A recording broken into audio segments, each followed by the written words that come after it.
Divorce and family conflict really take a toll. They take a toll both financially and emotionally. So today I'm going to talk about ways to reduce the financial and emotional costs of divorce. According to a Bankrate.com survey, the average divorce in the United States costs $15,000 per person and can be much higher, especially if you're involved in a protracted litigation, you're fighting about everything, and you're waiting on a judge to make all decisions about what's going to happen with your family. A lot of this money goes to attorney's fees, but divorces cost so much more than money. Family relationships, children's mental health, reputations, careers, friendships, and self-esteem can all be casualties of a divorce. While the cost of an attorney's representation varies from state to state and even city to city, there are a variety of things that you can do to save yourselves both financial and emotional costs during a divorce. Number one, get organized.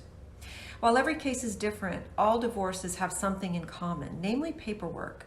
There's going to have to be a lot of financial disclosure made in order for you to make good decisions about your financial future as a single person. So depending upon the case, you might be required to provide bank statements, investment and retirement account information, copies of your bills, expenses incurred on behalf of the children, mortgage information, paycheck stubs, tax returns. It takes time to get these things all together, so get organized. While your lawyer has to review the information you provide, she shouldn't be organizing it for you really, because that's secretarial work and you're not paying her to do secretarial work. The easiest way to save money on your attorney's fees is to present your lawyer with any requested information in an organized and thought out fashion. That will allow her to review it quickly and save you money. Number two, behave yourself. I know it's hard. Your feelings are hurt, you're angry, but anytime you have a case pending before a court, your life is under scrutiny, and bad behavior can cost you a lot of money. So obviously don't break the law, don't use drugs or use alcohol to excess, but also things like don't be verbally abusive in texts, voicemails, email, or on social media. All of those things are being preserved for evidence. They may come back in front of you at some point and you're going to regret really having done that. Don't attempt to hide or steal assets, and never ever involve your children in your divorce case. Additionally, don't accuse your ex of doing any of those things either unless you have a very good reason to do so. When you start making accusations, things like drug and alcohol testing get requested, criminal background checks, extensive searches for hidden assets. These all cost money. And it takes your attorney time to explore these issues, which is going to delay the process and cost more money. Where child custody is an issue, bad behavior or accusations of bad behavior can result in requests for the court to appoint a guardian for your children, an advocate for your children, and you're going to have to pay for that. It may cost someone to ask for a psychological evaluation, again, that you're going to have to pay for, or a social investigation. All of these things cost money. You might have to have supervised visitation. As a general rule, with accusations and bad behavior come a divorce proceeding that's more financially and emotionally draining. So behave yourself. Number three, know that while your attorney is sometimes referred to as a counselor, he or she is not your mental health counselor. Don't use your lawyer as a therapist. A good attorney cares about your case and about your problems. She's your advocate in the legal system, and she's focusing on helping you resolve your case in a way that's most favorable to you. But sometimes the issue you present to your lawyer is not a legal issue, it's an emotional issue. And she probably has no background in psychology or sociology, so her time costs exponentially more than a good therapist. So listen to your lawyer. If she says that's not a legal problem, that's a problem that you need to take up with your therapist, and do that.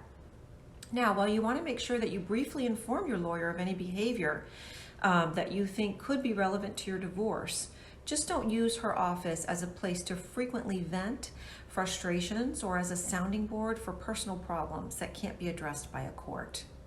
Okay, doing this will run up your bill without advancing your case in any way at all. Number 4, and this one is so very difficult. Remember the golden rule. Divorce is the unfortunate result of a failed relationship. It's natural to feel hurt, angry, betrayed, vengeful, even mean. But being nasty never, ever helps. Heavily contested divorces always cost more than cooperative ones. And this cost is counted in way more than dollars. As I said earlier, a nasty divorce can ruin reputations, friendships, can affect your career. Where children are involved, the stakes are even higher, as your interactions with your soon-to-be ex-spouse will affect your children's mental health dramatically. And you're going to be interacting with this person, well, at least until your children are 18 and probably beyond that, because you're going to have college graduations and hopefully marriages and grandchildren and all sorts of shared things. So while major problems can't be ignored, general mudslinging never benefits anyone. On top of that, Florida's a no-fault divorce state. So it's likely that it's not even going to be terribly helpful to your case to show that your ex is a bad person or has engaged in bad behavior. And to do that, you risk poisoning your co-parenting relationship even more. So always take the high road. Agree to informally exchange documents between lawyers instead of doing expensive discovery. Ignore that text that implies that you made a parenting error. Give your co-parent the benefit of the doubt, always. Use a gentle rebuke if you have to rebuke about something. Avoid posting a mean comment on Facebook, even when it's true. Switch visitation days if you didn't have plans with the children anyway. Try to be as flexible as you can in sharing time with the children. Each parent needs ample quality time with the kids. Consent to the continuance request if it's not going to cost you anything. Doing so could save you a significant amount of money. Plus, one day you might have a request and you'll be glad that you were cooperative, because that will increase the likelihood that your spouse is going to be cooperative with you.